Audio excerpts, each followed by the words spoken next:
actually going through this series called Real People, Real Impact. Lessons from Life Choices of Bible Characters. Pag-uusapan po natin dito ang iba't ibang Bible characters. Nung naunang opening, pinag-usapan po natin si Daniel. Pagkatapos si Zacchaeus naman, last week kay Pastor Leo, binahagi po sa atin ni Pastor Leo yung kwento ni Zacchaeus. Kayo ba, meron ba kayong mga bagay sa buhay na pinagsisisihan? O, wag niyo tingnan yung katabi niyo. Diba? Meron ba kayong pinagsisisihang nagawa ninyo? Alam ninyong hindi maganda yung nagawa ninyo. Parang sabi niyo, Lord, parang ganito gusto niyong gawin, no? Diba? Diba?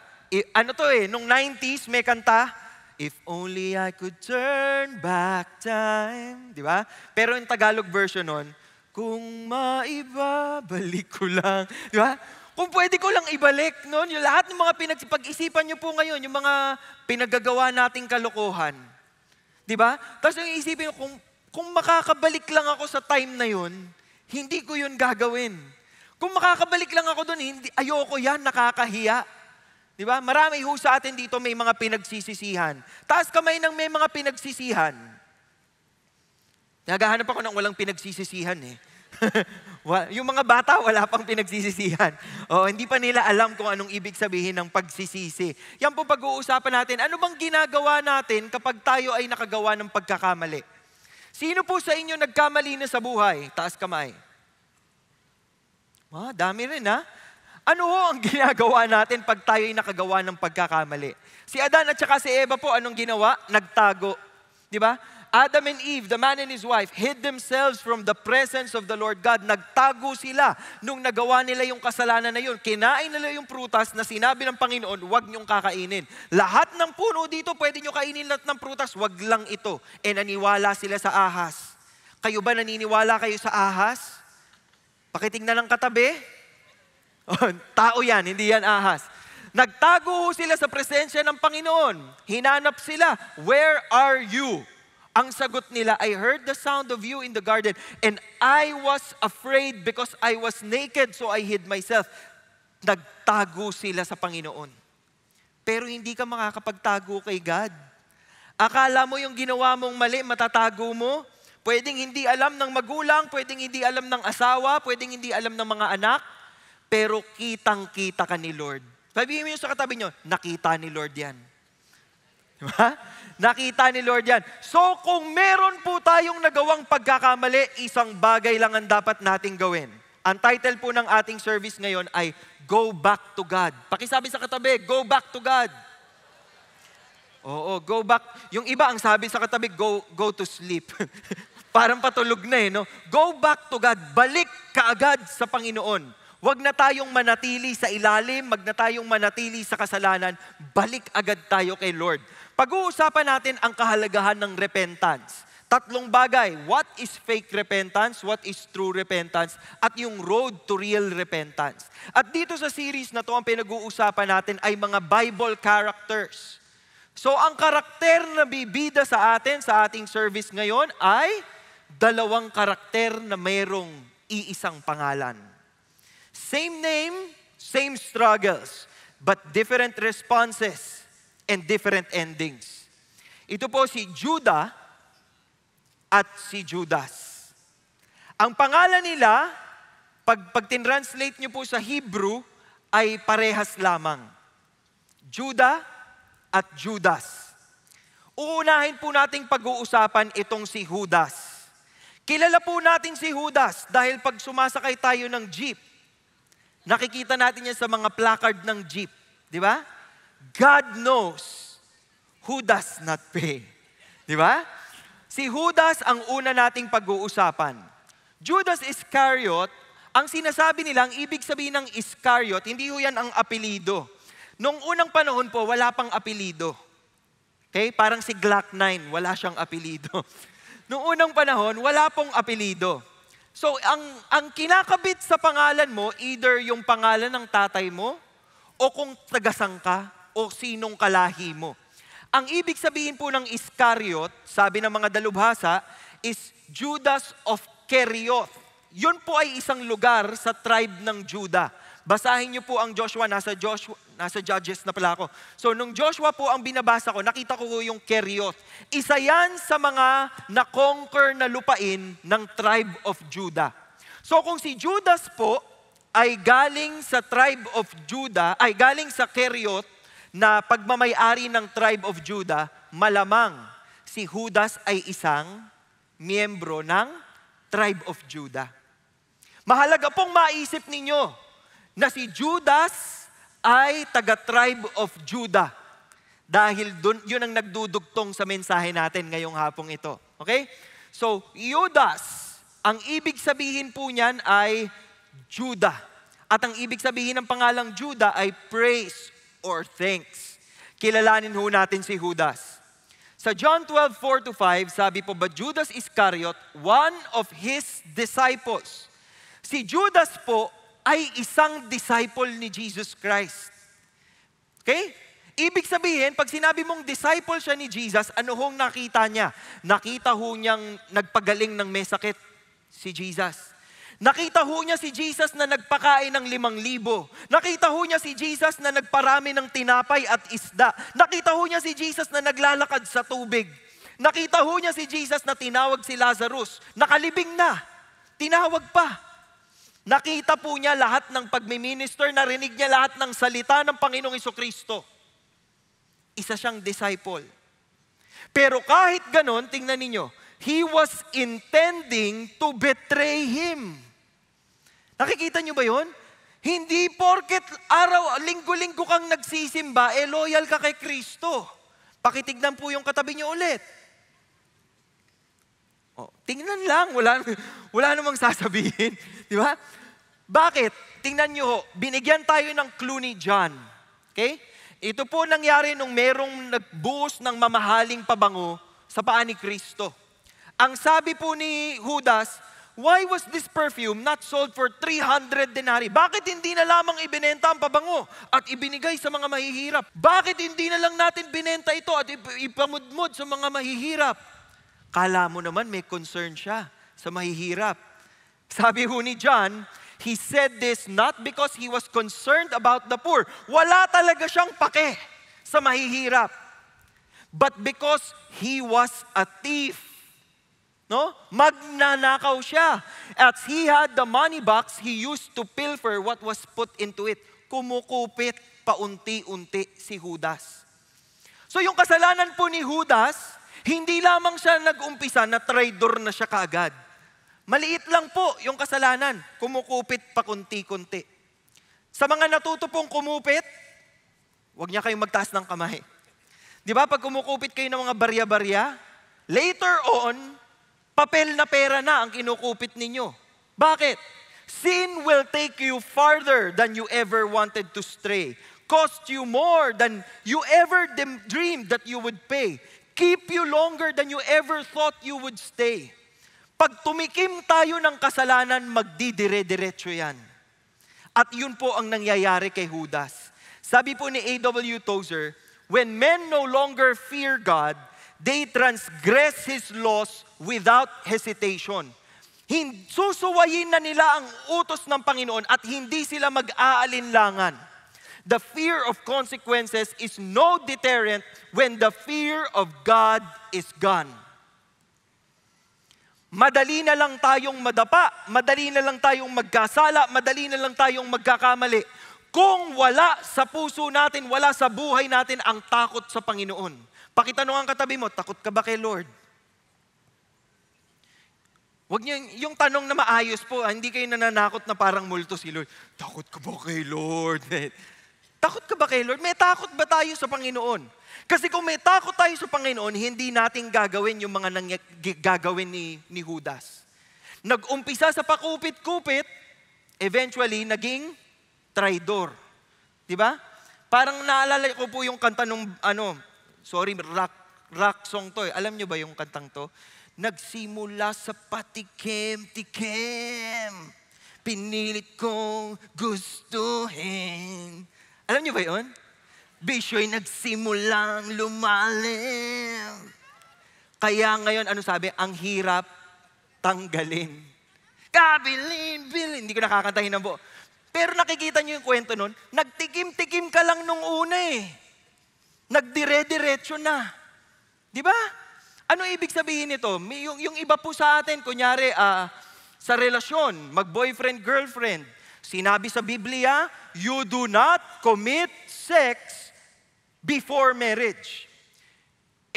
Kinikilig kayo. Nagdampi yung mga braso ninyo habang patawid kayo sa EDSA. Gumano, no? Kinilig. May kuryente. Hinawakan ng kamay. Pagkahawak ng kamay, okay na. Sabi nung isa, nahawakan ko ng kamay mo. Pwede na akong umakbay. Aakbay na yan. So magkaakbay na sa mall. Saan tayo papunta? Sa sinihan. Di ba? Hanggang sa sinihan, kala mo kambal sila, hindi sila maghiwalay. Oh. O pag upo sa sinihan, madilim. Nanakaw ng halik yan. Magkikis. Boom. Mabilis lang. Tapos sasabihin ng babae, ano ba? Tapos hahawiin yung buhok. Ano ba? Naka-ready pa. Di ba? Bakit ko ito kinikwento sa inyo? Step by the step lang yan. Bigla-biglang sasucess yan. Di ba? Unti-unti lang yan eh. Inuunti-unti lang. Kunyari sa pornografiya. Sa pornografiya po, wala naman tayong alam sa porn. Yung mga kaklase mo nag-uusap ng bastos. Tapos nakita mo nagdo-drawing ng bastos. Tapos may dalang magazine na bastos. Tapos hiniram mo yung magazine. Hindi gumagalaw yung magazine. Naganap ka ng BCD, naganap ka ng DVD, nanood ka na, ayan na, nahook ka na. Ang kasalanan po, parang Tamagotchi yan. Ano yung Tamagotchi? Pag pinapakain mo, lalaki yan. Di ba? Ito po ang nangyayari, walang takot sa Panginoon eh. Kaya yung patikim-tikim sa kasalanan, nilamon siya ng buo. Ano pong nangyari kay Judas? One of the 12 named Judas Iscariot went to the chief priests and said, "What are you willing to give me to betray him to you?" Biruin mo, sa dami ng na-experience ni Judas kay Kristo, sa lahat ng power na nakita ni Judas na ginawa ni Jesus Christ, binalak pa rin niyang traidorin si Jesus. At lumapit siya sa mga kalaban ni Jesus Christ at sinabi niya, anong ibibigay niyo sa akin para ibigay ko siya sa inyo? At anong tinimbang ho nila? 30 pieces of silver. 30 pieces of silver, barya-barya lang. Pero dahil ganid si Judas, dahil sakim si Judas, at dahil hindi niya kinikilala sa Jesucristo bilang Diyos, from then on, he began looking for a good opportunity to betray Jesus. Biruin mo, disciple ka ni Jesus, nakita mo na lahat ng miracles, narinig mo lahat ng turo niya, pero pinili mo pa rin gawin ng mali. Sa totoo lang po, hindi si Judas ang kalaban. Pag inisip po ninyo, tayo rin minsan may pagka-Judas din tayo eh. Alam mo ng mali, gagawin mo pa rin. Ano sasabihin natin? Magsusorry na lang ako. Magsusorry na lang ako kay Lord. Jesus, sorry po sa mga kasalanan ko. In Jesus' name we pray, amen. Kala mo nabura na. Di ba? Ganun po ang nangyari dito kay Judas. Kahit ho siya ay disciple na ni Jesus. Totoo pong nangyayari yan. Sa litratong ito, makikita po ninyo ang dalawang lalaki. Ito pong nandito ay isang sikat na evangelist. Kilala niyo po ba siya? Sino ho siya? This is Billy Graham. Kasama po niya ang isa pang sikat na evangelist. Pero baka hindi niyo siya kilala. Ang pangalan ho niya ay Charles Templeton. Magkaibigan ho sila, magkasabay ho silang nagsimula ng ministry. At one point, si Billy Graham po ay nahihirapan siyang intindihin yung salita ng Diyos. So nag-open up siya kay Charles Templeton. At si Charles Templeton po, sinabihan siya, hindi, aralin mo lang ang salita ni God. Okay, at nag-grow si Billy Graham. Nagkahiwalay ho sila, si Charles Templeton po nag-umpisang mag-backslide. At nung muli silang magkita, sabi po ni Charles Templeton kay Billy Graham, naniniwala ka pa rin ba dito? Ako kasi hindi na eh. Sabi ni Billy Graham, hindi ka pwedeng hindi maniwala. Sabi sa kanya ni Charles Templeton, hindi pwedeng naniniwala ka lang. Kailangan nakakakita ka ng proof. Nakikita nyo kung saan siya papunta? Eventually po, si Charles Templeton admitted that he does not believe in God anymore. Posibleng mangyari sa atin yon. At mahirap pag hinayaan yung mangyari yan sa inyo. Sabi sa Hebrews 6, "For in the case of those who have once been enlightened, have tasted of the heavenly gift, and have been made partakers of the Holy Spirit," kasama kayo, nagpapartake kayo sa samahan na ito, "and have tasted the good word of God and the powers of the age to come, and then, pagkatapos nito, you've fallen away. It is impossible to renew them again to repentance." Bakit? Dahil alam mo na, binitiwan mo pa rin. Mahirap nang bumalik. Pag alam mo na, tapos tinalikuran mo pa rin si Jesucristo, mahirap nang bumalik, since they again crucified to themselves the Son of God and put Him to open shame. Si Judas po ay gumawa ng mali. At alam niya, nung dinakip si Jesus, di ba nakipag-kiss pa siya kay Jesus? Sabi pa niya doon sa mga kasamahan ko, "Sinong ibebeso ko ha? Kunin niyo ha." "Jesus, kamusta na?" Tapos dinakip si Jesus. Pagkatapos nun, nakonsensya kaagad si Judas. Sa sobrang konsensya po niya, tingnan ninyo, when Judas who had betrayed him saw that he had been condemned, he felt remorse. May matindi siyang naramdaman sa kanyang sarili. Remorse is pagsisisi. Remorse is, bakit ko ginawa yun? So binitbit ho niya yung mga perang binigay sa kanya at pumunta siya doon sa mga priest. Sabi niya, "Sa inyo na to."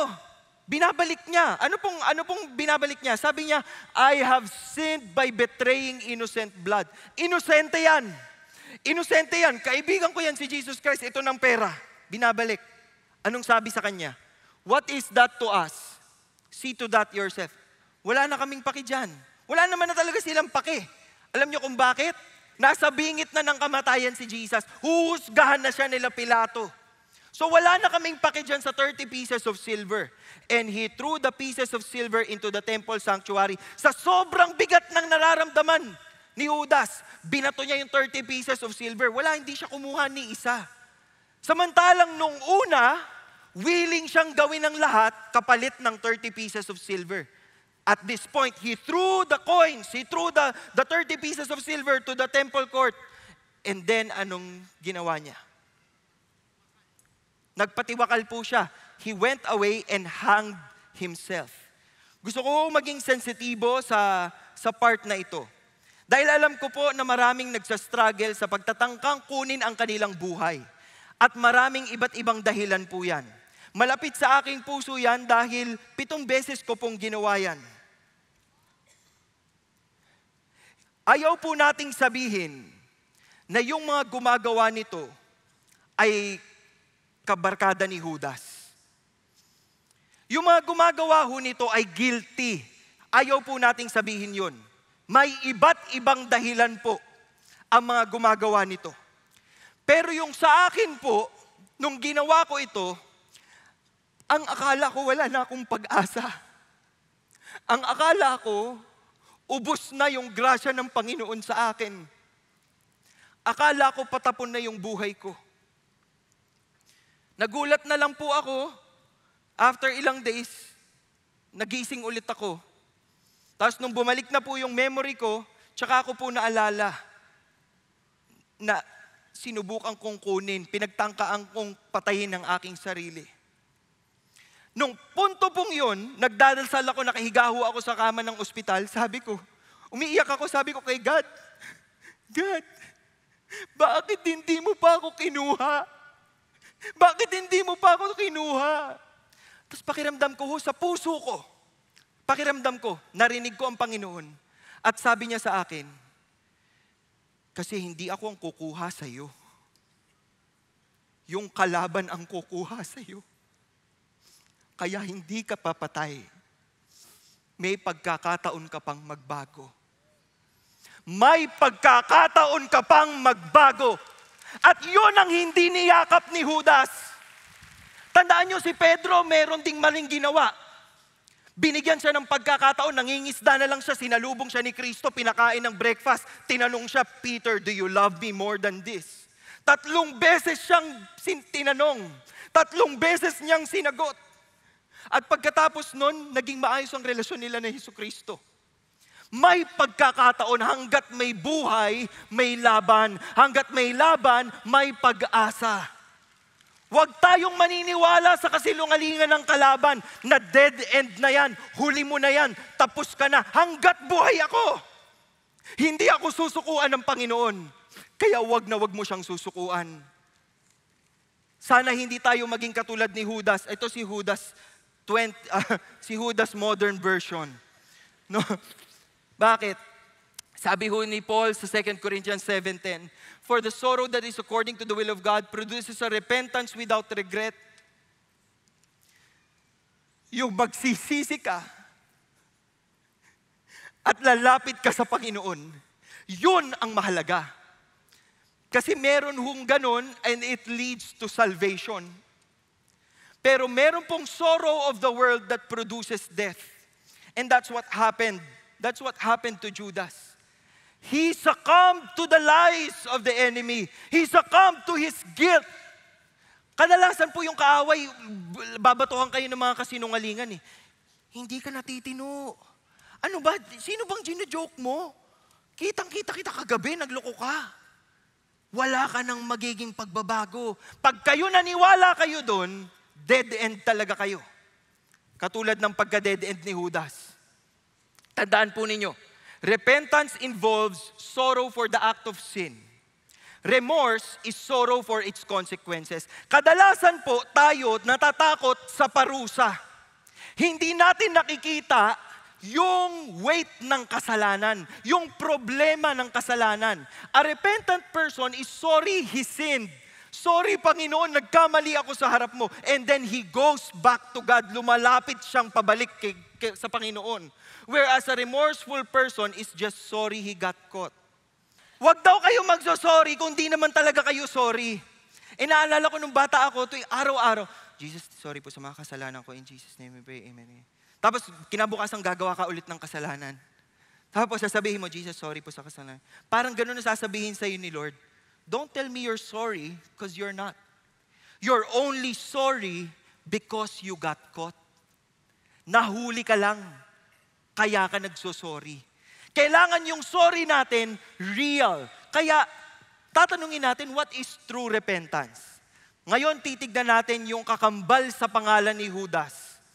Ninuno niya si Judah.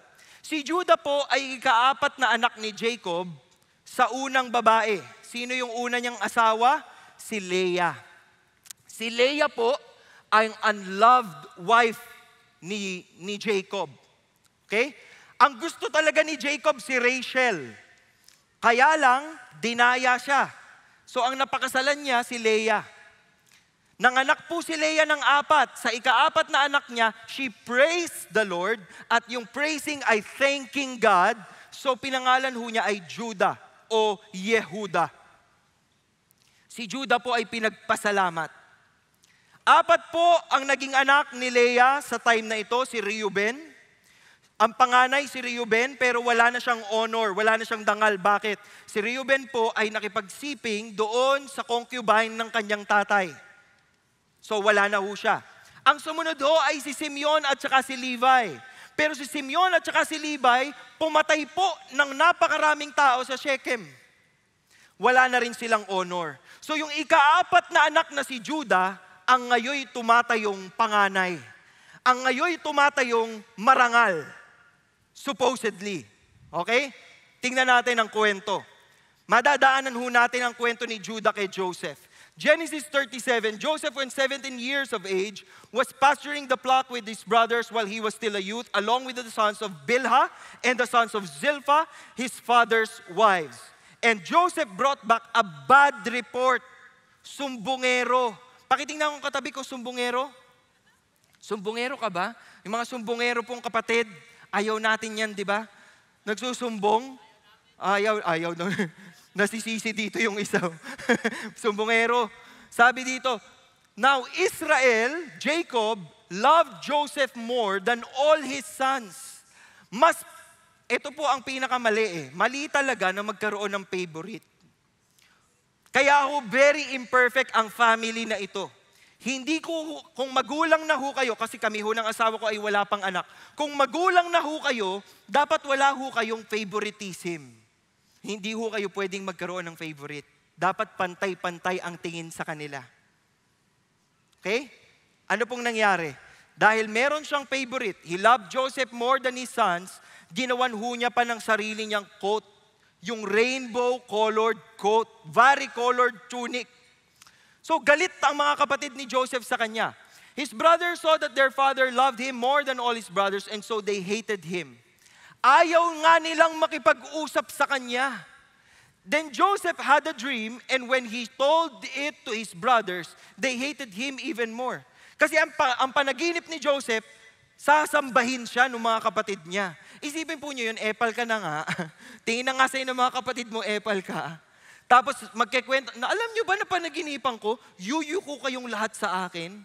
Isipin niyo kung gaano sila ka-bad trip sa kanya. Di ba? Ano ba to? Bida-bida to ha. Anong ginawa ng mga kapatid? Yung mga kapatid din po, hindi masyadong mabait. Tingnan niyo ito, 37:18-20. When they saw him from a distance and before he came close to them, nagplano sila, they plotted to put him to death. Ginusto ng mga kapatid ni Joseph na patayin siya. Here comes this dreamer. Now, let us kill him and throw him into one of the pits. Patayin natin, tapos itapon natin. Tapos sabihin natin sa tatay natin, kinain siya ng hayop. Dito papasok si Judah. Bumoses si Judah. Sa dami nilang magkakapatid, nagsalita siya. At tignan niyo yung sinabi niya, what profit is it for us to kill our brother and cover up his blood? Anong mapapala natin kung papatayin natin at itatago natin yung kanyang pagkamatay at talagang dadanak ang dugo niya? Wala tayong mapapala dito. Alam niyong magandang idea? Sabi ho niya sa kapatid niya, naiisip mo bang naiisip ko? Palagay ko nga, bananas in pajamas lang. O anong naisip mo? Alam ko na, ibenta natin siya. Sell him and not lay our hands on him, for he is our brother, our own flesh. At anong nangyari? Nakinig ang mga kapatid niya sa kanya. Sinunod siya ng mga kapatid niya kahit hindi siya ang pinakamatanda. Then some Midianite traders passed by, they pulled him up and lifted Joseph out of the pit and sold him to the Ishmaelites for 20 shekels of silver. Barya-barya lang sa umaga. Binenta ang kapatid. Biruin ninyo, willing silang gawin ito. They brought Joseph to Egypt, yung pinagbentahan nila. At anong ginawa nito magkakapatid?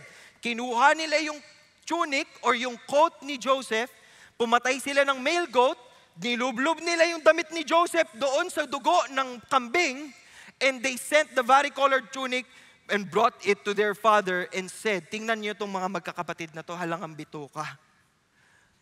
Nilagyan ng dugo yung damit ni Joseph. Pumunta sa tatay, sabi niya sa tatay, Itay, sa palagay mo, kay Joseph ba to? Tapos, ginanyan yung damit to, puro dugo. Kay Joseph ba to? Is this your son's tunic or not? Alam nilang kay Joseph yon. Alam nila nangyari kay Joseph. Alam niyo ginawa nung tatay? Nagluksa. They brought the lies to the father, and the father was really heartbroken. Sinira niya yung kanyang damit. Sobrang sakit para sa kanya. Isipin niyo ko kayo yung magkakapatid. Nakita niyo yung tatay niyo matanda na umiyak. Anak ko. Umiyak. Kayo mga magkakapatid, nag-trip-trip lang kayo. Sa palagay ko, kung makikita ko yung tatay kong iiyak ng ganun, tapos parang aatakihin sa puso, yung, umakay nga, anak ko. Hindi, joke lang, hindi pa siya patay, buhay siya. Di ba? Babawiin nyo eh. Pero iba to. Iba tong magkakapatid na to. Natiis nila na araw-araw nagluluksa yung tatay nila, and they just believed the lie. So much so that after 21 years, tanggap na nila na patay na si Joseph. They just believed their own lie. Naniwala sila sa sarili nilang kasinungalingan. Ibang klase itong si Judah. Bukod dyan, siyang may pasimuno niyan. Bukod dyan, may ginawa pa siyang isa. Si Judah po ay may mga anak. Si si Onan, at saka si Shelah. Si po ay married to Tamar. Hindi pa sila nagkakaanak, gumawa ng mali si namatay si si Onan ang pinalit. Nung unang panahon po, yung magkakapatid, silang sumasalo sa responsibilidad ng kapatid. So pag namatay yung asawa, papalitan ng susunod na kapatid. Si Onan din po, nawala na sa eksena at ayaw din niyang magkaroon ng anak kay Tamar. So isa na lang ang natitira, si Shelah. Sabi ni Judah kay Tamar, maghintay ka na lang. Pag malaki na yung anak ko, bibigay ko sa iyo. So pinalayas na po si Tamar. Isang araw, may kalokohan din itong si Judah, naghanap ng prostitute. Si Tamar, nagpanggap na prostitute, nakamaskara. May nangyari po sa kanila. Pagkatapos, para bayaran siya, binigay ni Judah yung kanyang signet ring. Yung ibig sabihin, ito ang simbolo na may babayaran ako sa'yo. Yung kanyang sinturon at yung kanyang tungkod. Pagkatapos, nung hinanap niya yung babae, hindi na niya makita. Dumating ang pagkakataon po na si Tamar ay nabuntis. At alam ng lahat ng tao na si Tamar ay merong asawa. Pero dahil namatay na yung kanyang mga asawa, bakit siya nabuntis? Paano siya nabuntis? At sa law nila, dapat kong patayin, i-stone to death si Tamar. At nung sumugod doon si Judah, bilang siya yung father-in-law, sumugod siya doon. Sabi niya, ano nangyari dyan? Nako, yan talagang babae yan, wala akong maasahan dyan ha. Hindi, drama lang po yun. Pinakita ni Tamar yung mga bagay na iniwan ni Judah sa kanya. At sinabi niya, itong pinagbubuntis ko, galing sa lalaking ito. Sinong may-ari nito? Alam niyo nangyari kay Judah? Napahiya siya ng sobra. Napahiya siya ng sobra. Sabi niya, she is more righteous than I. Huwag niyo siyang husgahan. Higit na mas matino siya, higit na mas mabait siya, higit na mas tama siya kaysa sa akin. Nakita ni Judah yung karumihan ng kanyang buhay, yung kamalian ng kanyang buhay, at alam niyang napahiya niya ang kanyang pamilya. So inako niya yung responsibilidad and he did not have relations with her again. Fast forward tayo. 21 years after nilang ibenta si Joseph, nagkaroon ng famine. Kinailangan nila ng pagkain. Ang sabi, sa Egypt may pagkain. Merong, ano ba yung pinamimigay natin kapag nung pandemic? Ayuda. Sa Egypt may ayuda. So punta ho sila. Punta ho sila sa Egypt, hindi nila alam, yung kapatid na binenta nila na ang nasa isip nila patay na, doon naghahari sa Egypt. So nung nakita ho sila, anong ginawa? Pinagbintangan silang mga espiya. Sabi ni Joseph, hindi nila alam na si Joseph, sabi ni Joseph sa kanila, ipapakulong ko kayong lahat, mga espiya kayo. Spy kayo, no? Spy kayo, no? Naku, mga pala sila, pogo, hindi, joke lang. Spy, mga spies. So anong sabi? Nagmamakaawa sila, wag niyo po kaming ikulong. Sabi ni Joseph, binilang niya yung mga magkakapatid Sabi niya, ilang kaya tong mga magkakapatid na to? Sabi niya, meron pa kayong kapatid? Meron pa po, may bunso kami. Okay, dalhin niyo dito yung kapatid niyong bunso. At para babalik kayo, ikukulong ko yung isa sa inyo. Ang pinili niyang ikulong, si Simeon. Okay? So, ang leader na ng magkakapatid ay si Judah. Biruin mo kayo si Judah. Uuwi kayo ng bahay ninyo, sasabihin nyo, Daddy, -1 ulit tayo. Di ba? Isipin ninyo, nakita niya yung paghihinagpis ng tatay niya nung nagkunyari silang patay si Joseph. Tapos ngayon, pupuntahan mo yung tatay mo, Daddy, nabawasan na naman tayo ng isa, na-evict. Big brother yan. Di ba? Daddy, wala na si Simeon, nakakulong. Isipin niyo yung bigat sa puso ni Judah. At nang magkakapatid, tingnan niyo, sabi nila, truly we are guilty concerning our brother. Nung nalaman nilang ikukulong sila, anong sinabi nila? Mali tayo dito. Pinaparusahan tayo, pakaparusahan to kasi nagsinungaling tayo Inapin natin si Joseph, naaalala ko, umiiyak si Joseph nung binenta natin Patay tayo dito, yun yung sinasabi nila. na pinarusahan na tayo. Biro nyo, 21 years. Parang kinalimutan na lamang nila yung ginawa nila. Ngayon lahat yon bumalik sa iyo. Pag kayo na guilty, ganun talaga. Pag nalaman nyo, pag hinayaan ng Panginoon na maramdaman ninyo yung guilt, kahit matagal nang nangyari yan, masakit sa puso. Sino dito na guilty na? Nako, konti pa lang. Manda kayo ngayon. Pagigiltihin natin kayong lahat ko. Na-guilty po. Sabi ni C.S. Lewis, a man does not call a line crooked unless he has some idea of a straight line. Hindi mo masasabing baluktot ang isang bagay kung hindi mo alam kung ano ang tuwid. At sila po, alam nilang may mali silang ginawa. Kahit na nung unang panahon, wala silang konsensya. Sinabi po ni Paul sa Romans chapter 1, since the creation of the world, His invisible attributes, eternal power, divine nature, have been clearly seen. Nakikita ng lahat yan, pero pinili nating tumalikod sa Panginoon. Huwag niyo pong sabihin na masama kasi talaga siyang tao. Hindi. Alam niya ang mabuti at masama. Pinili lang niya yung masama. Parang silang magkakapatid po. Parang tayo rin. Sino dito nagkasala na? Taas kamay. Parang ayaw nyo ng question na yon. Gusto nyo English? Who among you have sinned? Maraming mga hindi sinners dito, ha? Ulitin ko lang po, sino dito nagkasala na? Ayan, tumaas na yung kamay nila. Alam po natin pag may mali tayong ginawa. Alam nilang may mali silang ginawa. So nung dumating sila kay Jacob or Israel, si Judah ang nakipag-usap. Ang sabi po ni Judah, send the lad with me. Padala mo na sa amin si Benjamin. Isasama ko si Benjamin para hindi tayo mamatay sa gutom. Isama mo na siya para makabili na tayo ng pagkain at mabalik namin sa inyo yung anak nyo. I myself will be surety for him. You may hold me responsible for him. Anong nakita niyong pagbabago kay Judah? Tingnan ninyo maigi. Si Judah mismo willing ibenta si Joseph. Pero sa pagkakataong ito, sabi niya, papagitna ako. Hindi ko hahayaang hindi maibalik sa iyo si Benjamin. Ako ang sisihin mo pag hindi nakabalik si Benjamin. Let me bear the blame before you forever. So kahit naghihinagpis si Jacob or Israel, hinayaan niyang kunin ng kanyang mga anak si Benjamin. Pagdating nila ng Egypt, nagkainan sila, nagsayahan sila, etc., etc.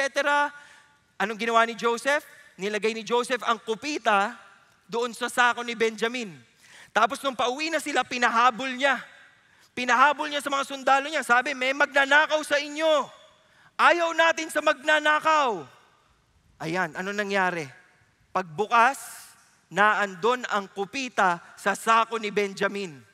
May ginawa bang mali si Benjamin? Wala. Hindi ho siyang kumuha. Si Joseph po ang nagpalagay ng kanyang kupita doon sa sako ni Benjamin. Ngayon, nangatog yung mga magkakapatid. Sabi ni Judah, what can we say to my Lord? What can we speak? How can we justify ourselves? God has found out the iniquity of your servants. Ibig sabihin, nagsisisi kami, grabe kasalanan namin. Behold, we are my Lord's slaves, both we and the one in whose possession the cup has been found. Alipin mo kami, pero sorry, hindi namin to alam. Sabi ni Joseph, far be it from me to do this. The man in whose possession the cup has been found, siya lang ang magiging alipin ko. Lahat kayo uuwi. Pati yung unang kapatid na kinulong, iuwi nyo na. Pero itong bunso nyong kapatid, dito lang siya sa akin. Magiging alipin ko siya. Ano sa palagay nyong ginawa ni Judah? Tandaan nyo, sinabi ni Judah sa tatay niya, hindi ko hahayaan. Ipaglalaban ko yan. Anong nakikita natin? Kinausap ni Judah yung prime minister. Hindi pa niya alam na si Joseph yon. Kinausap niya at kinwento niya yung kanilang buong buhay. Yung buong buhay nila, kinwento niya doon kay Joseph. Ngunit sa kwento na yon, ang naging bida ay ang kanyang pagmamahal at pag-aalala sa kanilang ama. Sobrang mahal ni Judah yung kanyang ama. Na ayaw niyang makita ito, na iiyak katulad nung umiyak siya kay Joseph. Ayaw niyang saktan ang kanyang ama. Ayaw na niyang makitang maghirap yung kanyang ama. May nagbago sa puso niya. Kaya willing siyang pumagitna. Sabi niya, please, let your servant remain instead of the lad, a slave to my Lord. Wag na siya. Bossing, wag na siya. Ako na lang. Ito ay paboritong anak na si Bobby. Ito ay ang paboritong anak na si Benjamin. Si Reb. Ako na lang ang ikulong mo. Ako na lang ang alipinin mo. Wag siya. How shall I go up to my father if the lad is not with me, for fear that I see the evil that would overtake my father? Nakikita niyo yung pagsisisi? He took full responsibility. Sabi po ni John Calvin, true repentance is displeasure at sin, which along with love and desire for righteousness arises out of fear and reverence for God. That fear and reverence for God is only possible if we truly know God. If we love God with all our heart, with all our mind, with all our soul, with all our strength. May nagbago sa puso ni Judah. Kaya willing siyang isaalang-alang yung kanyang buhay, kapalit nung kanyang kapatid, para hindi masaktan yung tatay nila. Nakikita niyo yung relasyon nito sa ating buhay? Pag pinipili nating magkasala, iniisip ho ba natin kung anong mararamdaman ng Diyos Ama? Iniisip ho ba natin kung gaano kasakit sa Panginoon? Nagagawa tayo ng kasalanan, samantalang binigay niya lahat-lahat para sa atin? Magkaiba po yung nagsisisi lang at saka yung pinagsisisihan mong gumawa ka ng kasalanan sa Diyos. Tingnan ninyo, fake repentance, meron kang nararamdaman, feelings, remorse, pero walang nagbago sa'yo. Lord, sorry, pero bukas gagawin mo ulit. Wala, hindi totoo yan.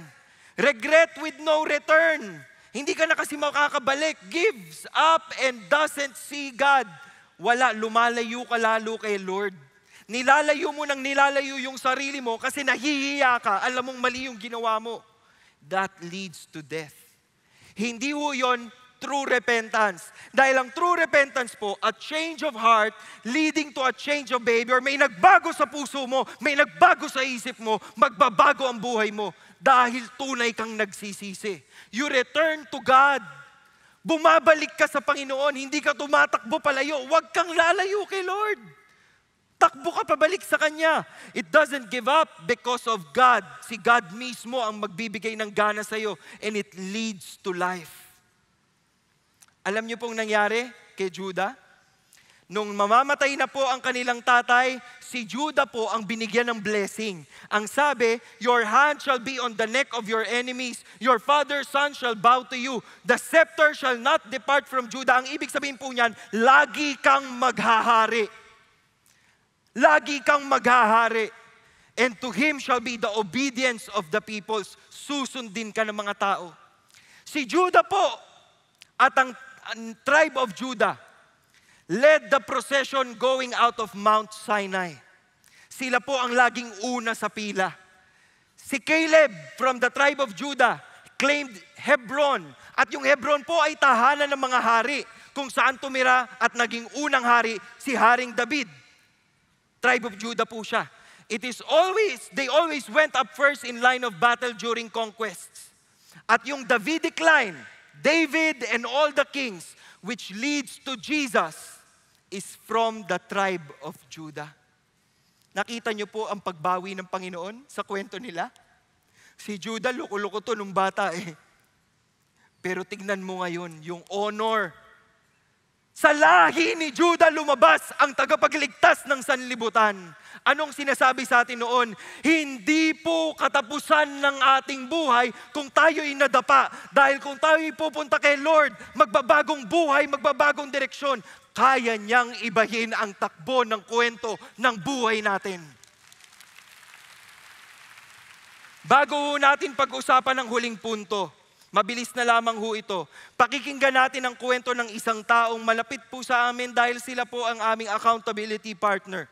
Pakinggan po natin ang tunay na kwento ng Panginoon sa buhay ng ating kapatid na si Joy Sunga. Joy, pwede mo bang ikwento sa amin ang kwento mo? Since my youth, I've tried my best to live a morally upright life. I stayed away from vices, gimmicks, and romantic relationships. On the outside, I have convinced myself and others that I wouldn't stray from the good path. I didn't realize that I had such prideful confidence in my own faith that I believed I would never commit any huge sin in my life. But finally, that time came when I would be struggling with one of those sins. I fell into an adulterous relationship. I came up with so many excuses to continue seeing this person. I even had the audacity to tell God, "Bigay mo na sa akin to, Lord. My whole life, I've tried to be good. This time, I just want to follow my heart." But even then, I fully knew that I was in sin. I stopped attending church, praying, and reading the Bible. I avoided seeing my Christian friends and even refrained from saying the name of God. For about a year, guilt and shame ate me up. I couldn't sleep well and function properly at work. I couldn't even recognize myself anymore. Many times I wanted to break off from the relationship, but the bondage of sin was so strong, and I believed the lie of the enemy that even if I did break it off, I will have nowhere to go because God will never take me back after all that I did. For someone who just followed her heart, that was the worst, darkest, and most shameful time of my life. I experienced firsthand what Jeremiah 17 says, "Cursed is the one who draws strength from mere flesh and whose heart turns away from the Lord. The heart is deceitful above all things." But the depth of God's love and mercy was beyond all my thoughts and understanding. It was only by His grace that I found myself one night begging Him to take me out of the darkness that I was in. That same night, as I slept, I had a dream. In my dream, I was walking on a narrow path, then midway, I slipped and fell over a cliff. Facing the fear of death, in my dream, I called on the very name that I had long been avoiding. I called on Jesus to save me. Then a man with wings suddenly appeared, caught me in midair, and then carried me to safety. He said he watched me the entire time I was walking, and that his eyes were on me even as I fell. He said, "You are safe now. Don't worry, no one saw your fall. I covered everyone's eyes."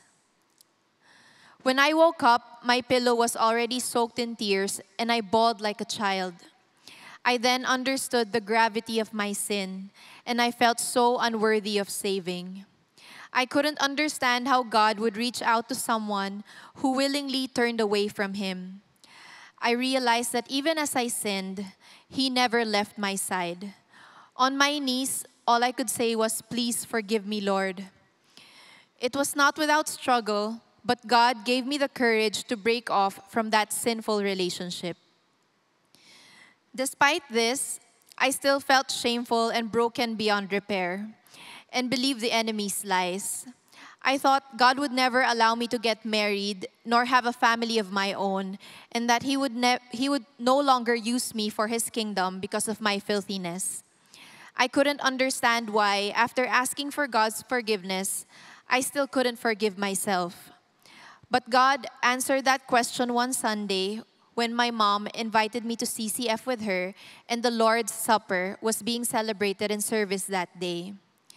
I didn't take any of the elements. I just listened in awe as I heard the gospel again, like it was the first time. Jesus gave His body to die on the cross to pay for the penalty of my sins, past, present, and future. I was reminded of the truth that I had forgotten, that God's forgiveness is a gift, that none of my efforts would make me deserving of it, but all I needed to do was receive it through Christ. So that day, I sincerely prayed to receive God's forgiveness. And as I did that, only then was I able to forgive myself as well. Slowly but surely, God removed the shame in my heart. He gave me the courage to be accountable to my mom and my singles D group, who embraced me and listened without judgment. I started attending church again, and 3 years later, after seeking God's guidance through prayer and fasting, I started serving again. God also graciously blessed me with a loving, God-fearing husband, AC, whom I have been faithfully married to for almost 12 years now, only by God's grace. Praise God. We have also been blessed to be part of an amazing D12 family under Pastor Omar and Nikki Aguilar. During the pandemic, God opened opportunities for me to serve through a donation drive and lead weekly online devotions with family and relatives. All these were only through His grace and the empowerment of the Holy Spirit. There are still times the enemy would try to tempt me into thinking ungodly thoughts. In 2023, when we had 2 consecutive miscarriages after 9 years of praying for a child, I was tempted to think that my infertility was punishment for my past sin. But God continuously reminds us that He is sovereign. He gives and takes away based on His grace and overflowing love, not based on our performance. Though we still don't have children of our own, God has given us the amazing gift of being spiritual parents to a set of couples in our own D group. Today, I am still an imperfect person, and even in our marriage, we still face challenges. But whenever we fail, we run to Jesus, repent, seek godly advice, and believe in our hearts that He who began a good work in us will bring it to completion at the day of Jesus Christ. Philippians chapter 1, verse 6. Truly, no sin is too great for God, and in Jesus, no person is beyond repair. 1 John chapter 1, verse 9 says, "If we confess our sins, He is faithful and just to forgive us and cleanse us from all unrighteousness." I am Joy Sunga, once covered in sin and shame, but now covered and cleansed by the powerful blood of the Lamb. To Him be all glory and praise. Pagpatuloy ho natin ang ikatlong punto. Ang ikatlong punto po is the road to true repentance. Sabi po sa Romans 3:23, "For all have sinned and fall short of the glory of God." Kanina ho nagtanong ako, sino ditong nagkasala? Taas kamay. Okay. Totoo po ang sinasabi ng salita ng Diyos. All have sinned and fall short. Ako po, 2 taas na nakataas yung kamay ko. Fall short of the glory of God. Lahat po tayo may pagkakamali. Lahat po tayo may pinagsisisihan. Lahat po tayo may regrets. But, may grace ang Panginoon. Sinabi ko sa Ephesians 2:8-9, "By grace, you have been saved through faith." Kung kayo ay tunay na mananampalataya sa Panginoon, may kaligtasan. And that is not of yourselves. Hindi kayo yang gumagawa niyan. It is the gift of God. Handog ng Panginoon sa atin. Not as a result of works, so that no one may boast. Until we realize na hindi natin kayang ayusin yung ating mga sarili, hindi tayo pupunta sa Panginoon at susuko sa Kanya at sasabihin, "Panginoon, hindi ko kaya. Kailangan kita sa buhay ko." Kung kayo ay nagkamali, pwede kayong lumapit sa Panginoon. Ilang beses na po akong nagkamali. Ilang beses din po akong lumapit kay Lord at napaka-gracious niya. Sinabi po ni Isaiah, "Let the wicked forsake his way and the unrighteous man his thoughts, and let him return to the Lord." Magbalik loob ka. Kahit nagkamali ka, bumalik ka kay Lord. Kahit nadapa ka, bumalik ka kay Lord. Pag nadapa ka, bangon lang. Pag meron ka nagawang mali, takbo kay Lord, mag-sorry kay Lord. Huwag kang magtago kay God. Lumapit ka kay God. And He will have compassion on you. And to our God, for He will abundantly pardon. Bangon lang. Huwag ka manatili sa baba. Huwag mong ibigay ang panalo sa kaaway. Lumapit, tumakbo, kumapit tayo sa Panginoon. Nasa Kanya ang tunay na pagbabago. Nasa Kanya ang awa, nasa Kanya ang grasya, nasa Kanya ang pagmamahal. Bakit ko kayang sabihin ito sa inyo? Dahil marami ako naging pagkakamali. Pero lumapit ako muli sa Kanya. Kaya wag mong iisipin na yung nagawa mo, hindi makakakalapit kay Lord. Walang nakakapigil. sa taong willing lumapit at sumuko sa Panginoon. Hindi kayo mapipigilan ng kaaway. Pag sinabi niyo, Lord, gusto kong sumuko sa iyo. Gusto kong ibigay ang buhay ko sa iyo. Kakatagpuin ka ni Lord.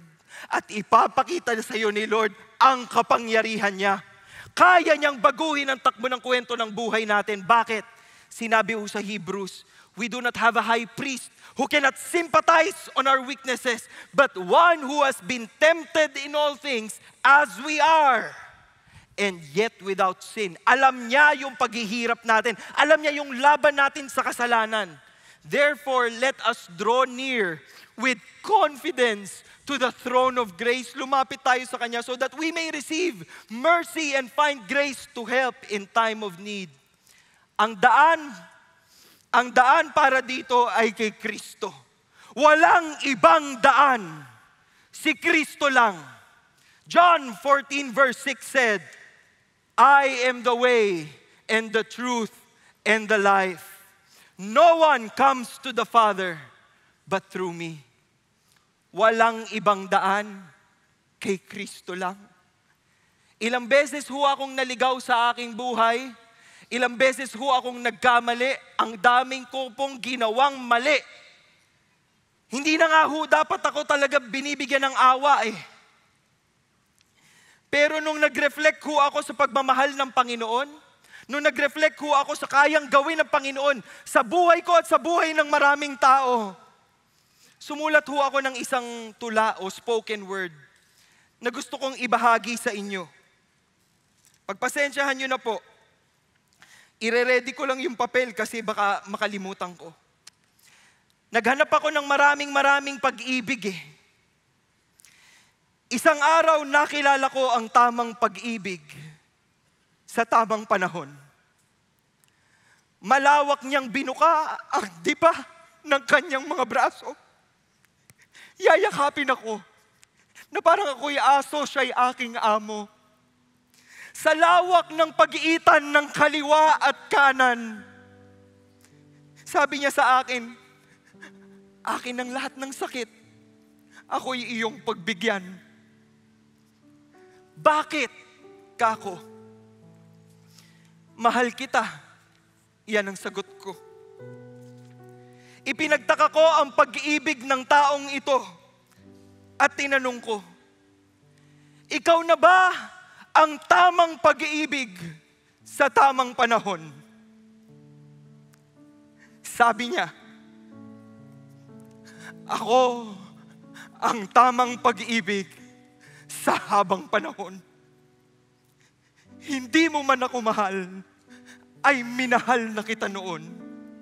Na para bang wala akong inaasam at hinihintay na makita. Kundi ang mapansin mong narito ako, nagmamahal, hindi lang sa salita. Hinihintay kong umuwi ka sa aking bisig, sa lawak ng kaya kong ibigay na pag-ibig. Kasama mo ako sa tuwing ikaw ay nasasaktan. Kasabay mo akong ngumingiti sa bawat kasiyahan. Nais kong linisin ang lahat ng sayo. At ibigay sa'yo ang akin. Ang lahat ng akin ay iyo. Sino ka? Nagmatapang akong tanungin siya noon. Ako si Jesus. Ang tamang pag-ibig sa habang panahon. Ang imbitasyon ng Panginoon sa inyo ay malinaw ngayong araw na ito.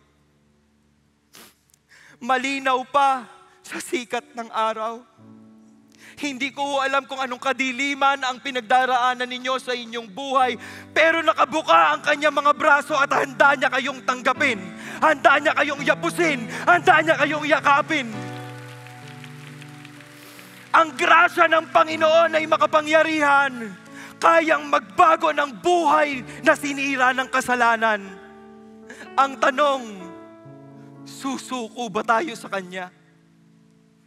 Tatanggapin ba natin yung pagmamahal na inaalok niya na hindi maiaalok ng kahit sino sa mundong ito? Ang Panginoong Jesucristo, minahal ako sa pinakamarumi at pinakapangit na bahagi ng aking buhay. Kaya niya rin gawin yun sa inyo. Kaya ho niyang baguhin ang takbo ng kwento ng buhay ninyo. Pero kailangan ho nating sumuko. Kailangan ho nating bitiwan yung mga hindi para sa Kanya at kakapit tayo sa Kanya lamang.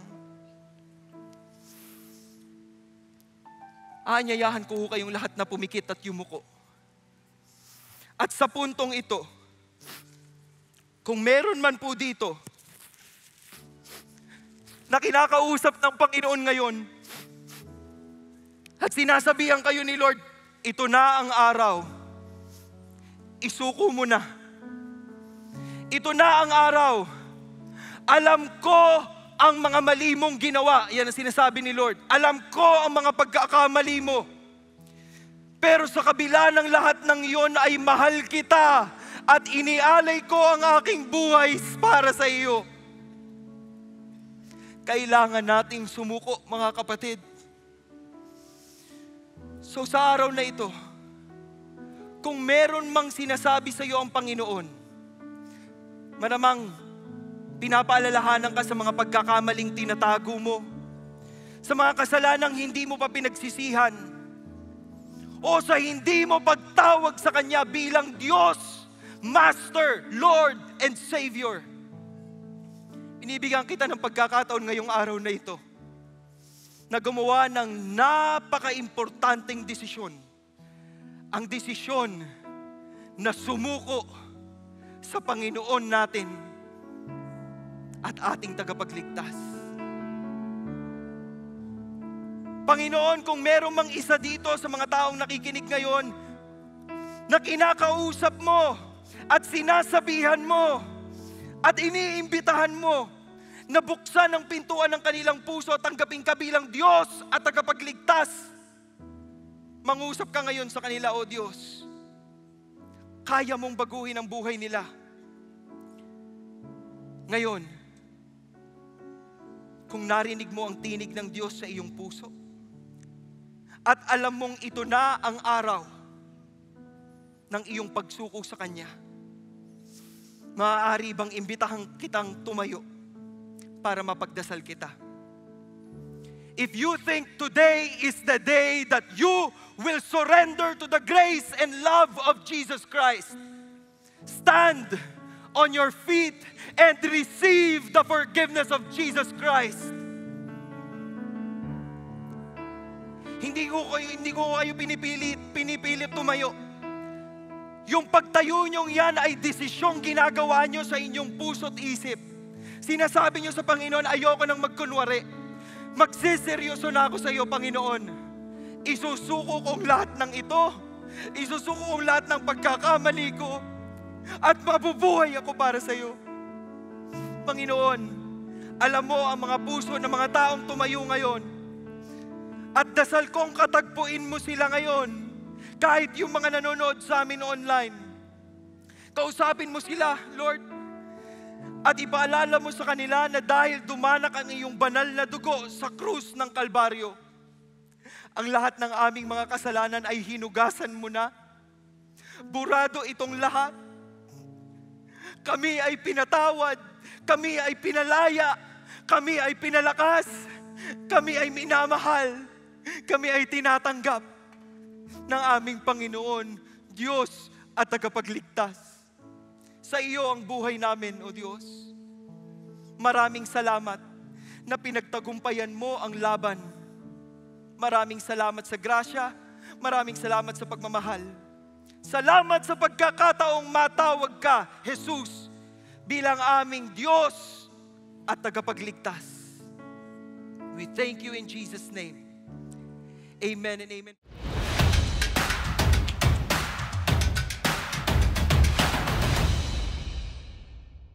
Magandang araw, CCF family! Welcome to Sunday Fast Track, where you ask real-life questions and we give you biblical truths. Ako po si Ian Perez from Big Singles Ministry at kasama ko po ngayon ang ating speaker na si Pastor Paul De Vera upang sagutin ang inyong mga katanungan. Magandang araw po, Pastor Paul. Kamusta kayo? Okay naman po. Okay, Pastor Paul, umpisa na natin. Pastor Paul, na-mention mo kanina about true repentance and fake repentance. So ito yung unang tanong natin. Paano ako makakasiguro kung tunay nga akong nag-repent o kung nakaramdam lang ako ng lungkot at panghihinayang? Ayan. Maganda pong maintindihan natin ang pagkakaiba ng repentance at saka nung pagsisisi lamang. Ang repentance po ay hindi lamang sa pakiramdam na susukat. It is really a change of mind that results into a change of direction. So kadalasan po nalulungkot tayo o nanghihinayang tayo, hanggang feelings lang yon. Wag ho tayong masasatisfy sa feelings lamang. Ang gusto ng Panginoon, pagdating sa repentance, ay may pagbabago sa takbo ng ating isip, sa pananaw natin. So for example, nagsorry tayo sa kasalanan natin. Ang tingin natin dapat dun sa kasalanan is sobrang dumi na ayaw na natin siyang hawakan ulit. Yun yung magsasabi sa'yo na totoo yung repentance mo. Dahil ayaw mo na siya. Hindi siya yung feelings mo lang. So wag ho tayong magre-rely sa feelings. Pagdating sa repentance, nababago dapat ang puso at isip natin. Thank you for that, Pastor Paul. Para naman sa pangalawang katanungan, para naman, Pastor Paul, kung ganito, alam kong tinanggap ko na si Jesus sa buhay ko at nangakong talikuran na aking mga kasalanan. Ngunit may mga pagkakataong nahuhulog akong muli sa tukso at nagkakasala. Ibig sabihin ba nun ay hindi genuine ang repentance ko? Una sa lahat, yung genuine repentance ay masusukat mo sa punto kung saan ikaw ay nagre-repent sa Panginoon. Ibig sabihin, hindi siya apektado sa susunod mong paghingi ng tawad. Ikaw yung nakakaalam nun, sa puntong ito, Lord, linisin mo ako, ayoko na nito, sinusuko ko ito. Diba? So, pero yung tanong natin doon is, paano pag nahuhulog ulit ako or nagkakamali ulit ako? Pag ho tayo ay nagrepent, hindi ho ibig sabihin na perpektong-perpekto na ang buhay natin. Ang tinitingnan ng Panginoon ay yung puso natin. Tayo ba talaga ay nasusuklam doon sa kasalanan? O talagang nanghinayang lang tayo sa nagawa natin? Diba? So, palagi nyo pong tatandaan, kailangan maramdaman natin sa ating puso't isipan, makita natin sa ating attitude or outlook in life na ang tingin natin sa kasalanang ito marumi at ayaw nating gawin to ulit dahil masasaktan si Lord. Hindi ibig sabihin na perpekto dahil pwede pa rin ho tayong magkamali. Pero ang sabi sa atin sa salita ng Diyos is, He will be faithful and just to forgive us if we confess to Him. Thank you so much for that, Pastor Paul. Ang gandang reminder, no, dapat may changes talaga sa puso natin. Para po sa pangatlong katanungan, Pastor Paul, paano kung ganito, Pastor Paul? Kung paulit-ulit kong nagagawa ang parehong kasalanan, wala na ba akong pag-asa na tunay na magsisi? Paano ko mahinto ang ganitong cycle? Kung paulit-ulit tayong nasasaktan dahil sa kasalanan ginagawa natin, and I understand, nadi-disappoint tayo, yung parang kakasorry ko lang nito kahapon, tapos ngayon nagsasorry ulit ako dahil nagawa ko siya ulit. Magandang starting point po yung nararamdaman natin. Remorse is a good starting point. But do not settle with remorse. Because remorse doesn't change heart. It doesn't change your mind. Kailangan, nag-uusap kayo ng Panginoon at sinasabi mo, Panginoon, ano yung pwede kong gawin para hindi ko na to magawa ulit? Kasi kadalasan po ang perspective natin, yung sa mali lang tayo nakatingin. Wag lang dun tayo sa kasalanan titingin. Titingin din tayo sa kung sinong nasasaktan natin pag ginagawa natin yung kasalanan na yon. At para sa akin, yung common sense, for example, nung single ako, yung lust or yung pornography, nung kabataan ko talagang parang araw-araw ako nagsusorry kay Lord eh. Di ba? Pero alam niyo po yung tunay na nagbago sa akin, nung na-realize ko na si Lord dapat piniplease ko. At sa bawat paggawa ko ng kasalanang iyon, siya yung nasasaktan. Yun yung nagdala sa akin sa tunay na pagbabago. Thank you for that, Pastor Paul. And para naman sa last question, sabi ni Jesus sa John chapter 8 verse 11, "Go and sin no more." Bakit kaya niya ito sinabi kung alam naman niya na imposibleng hindi tayo magkasalang muli? Ano ang dapat nating gawin? For context, no, titignan natin yung salitang binigay. Itong commandment na ito na go and sin no more is like directly telling the person, baguhin mo ng takbo ng buhay mo. Posible pa rin ho siyang magkamali sa ibang bagay. Pero dahil pipiliin niyang magbago ng takbo ng buhay, magbago ng desisyon, iiwasan na niya. John 8 is the story of the woman who was in a relationship with many other men. At nung sinabi sa kanyang, go and sin no more, ang ibig sabihin nito is, bitawan mo yan lahat at ayusin mo na yung takbo ng buhay mo. Hindi ho nun talaga sinusukat yung pagiging perpekto. Ang hinihingi doon ay yung ma-admit mo sa sarili mo, mali ito at gusto ko na itong baguhin. Maraming salamat, Pastor Paul, sa pagsagot sa aming mga katanungan. Pero bago tayo magtapos, meron kaming good news para sa inyo. Meron po tayong mga tools na maaaring makatulong sa ating discipleship journey, tulad ng DJ Passport, kung saan maaari nating i-record at i-track ang ating progress. Sa CCF mobile app naman, maaari tayong manatiling konektado sa ating D-Group family at updated sa mga kaganapan sa CCF community.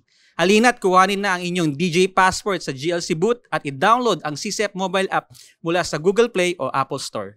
And that's it for CCF Sunday Pass Rock. God bless!